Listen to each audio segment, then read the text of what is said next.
जब भी कोई गाड़ी सड़क पर दौड़ती है या कोई जहाज आसमान चीरता है या फिर बड़ी बड़ी मशीनें फैक्ट्रियों को चलाती हैं, उन सबके पीछे होती है एक ही ताकत, पेट्रोल। पर कभी सोचा है कि ये आता कहाँ से है? देखिए, पेट्रोल सिर्फ एक फ्यूल नहीं है, ये तो लाखों साल पुरानी एक दबी हुई कहानी है। ये धरती की अपनी यादें हैं। तो चलिए आज समय में बहुत पीछे चलते हैं। पेट्रोल की एक बूंद की कहानी को परत दर परत खोलते हैं। एक ऐसी कहानी जो हमें करोड़ों साल पहले की एक गुमनाम दुनिया में वापस ले जाएगी।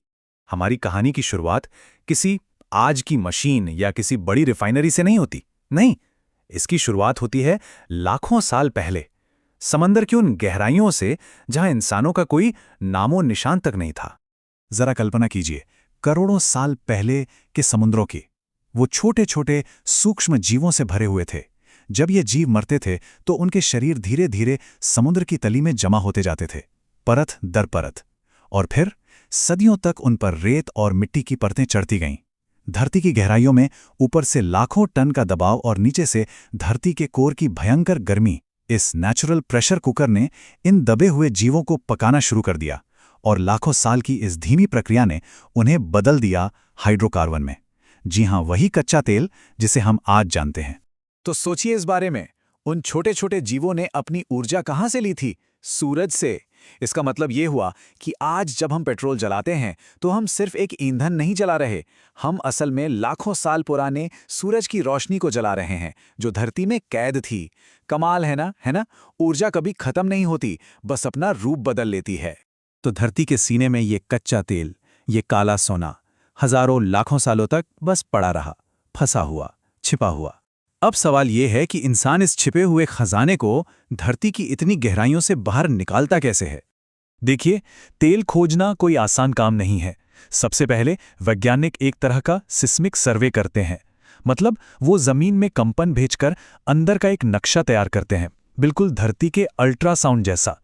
जब उन्हें तेल का भंडार मिल जाता है, तब एक विशाल ड्रिलिंग रिग जमीन में 3 से 4 किलोमीटर गहरा छेद करना शुरू करता है।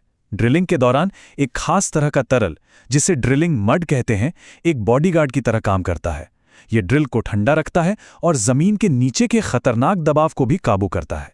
और फिर वो पल आता है जब ड्रिल तेल के उस भंडार तक पहुंच जाती है। इंजीनियर्स इस पल को बहुत खूबसूरत नाम देते हैं, कुएं की पहली सांस। ये वो लम्हा है जब लाखों साल से कैद ऊर्जा पहली बार सतह की दुनिया को महसूस करती है। लेकिन एक मिनट, जो चीज ऊपर आती है वो पेट्रोल बिल्कुल नहीं है। वो तो तेल, गैस, पानी और रेत का एक कच्चा, चिपचिपा और बदबूदार मिश्रण है। पेट्रोल बनने का इसका असली सफर तो अब शुरू हुआ है।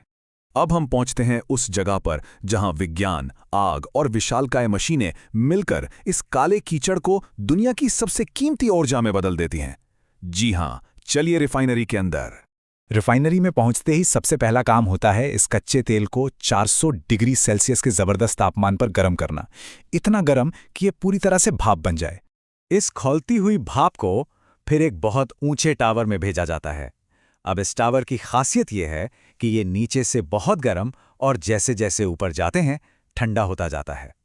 तो जैसे ही भाप ऊपर उठती है वो ठंडी होने लगती हैं और अलग अलग चीजें अपने बॉइलिंग पॉइंट के हिसाब से अलग अलग लेवल पर वापस तरल बन जाती है। सबसे ऊपर हल्की गैसें जैसे एलपीजी, उससे थोड़ा नीचे पेट्रोल, फिर केरोसिन, डीजल और बिल्कुल नीचे सबसे भारी चीज डामर, जो सड़कें बनाने के काम आता है। लेकिन कच्चे तेल में कुछ बड़े और भारी अणु भी होते हैं जो ज्यादा काम के नहीं होते। तो यहां पर विज्ञान का एक और जादू काम आता है। क्रैकिंग नाम की एक प्रक्रिया में इन भारी अणुओं को तेज गर्मी और दबाव से तोड़ा जाता है और उन्हें छोटे, हल्के और ज्यादा कीमती अणुओं में बदल दिया जाता है, बिल्कुल पेट्रोल जैसे अणुओं में। अब पेट्रोल को फाइनल टच दिया जाता है। रिफॉर्मिंग नाम की एक प्रक्रिया से इसकी ऑक्टेन रेटिंग बढ़ाई जाती है ताकि इंजन की परफॉर्मेंस और बेहतर हो सके। फिर इसमें से सल्फर जैसी अशुद्धियों को हटाकर इसे साफ किया जाता है और इन सब प्रक्रियाओं के बाद ही मिलता है वो साफ, हाई परफॉर्मेंस वाला पेट्रोल।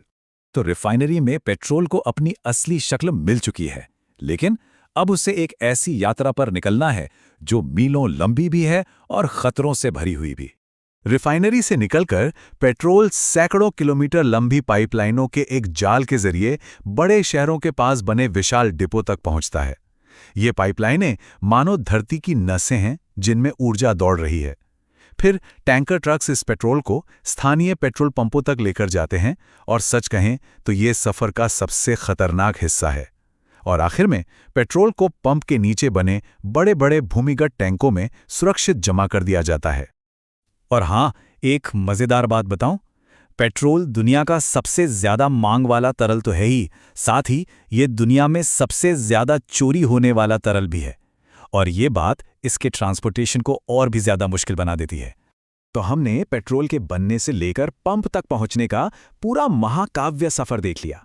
लेकिन अब सबसे बड़ा सवाल हमारे सामने खड़ा है। हमारी ऊर्जा की कहानी का अगला अध्याय क्या होने वाला है? देखिए, दुनिया बहुत तेजी से बदल रही है। एक तरफ पेट्रोल है जिसने दशकों से हमारी दुनिया को रफ्तार दी है, ट्रांसपोर्ट और इंडस्ट्री पर राज किया है, तो दूसरी तरफ इलेक्ट्रिक वाहन, सोलर एनर्जी, पवन और हाइड्रोजन जैसी नई ऊर्जाएं तेजी से आगे आ रही हैं। ऐसा लगता है कि भविष्य एक मल्टी एनर्जी वर्ल्ड का है, जहां शायद पेट्रोल और बिजली जैसी चीजें साथ साथ चलेंगी। पेट्रोल, जो करोड़ों साल पुराने समुद्री जीवन की एक विरासत है, उसने हमारी दुनिया को वो रफ्तार दी जिसकी हम कल्पना भी नहीं कर सकते थे। लेकिन जैसे जैसे हम भविष्य की ओर बढ़ रहे हैं, सवाल यही उठता है कि क्या हम इस प्राचीन ऊर्जा पर हमेशा ऐसे ही निर्भर रहेंगे, या फिर इसकी कहानी का अगला अध्याय कुछ और ही लिखा जाएगा।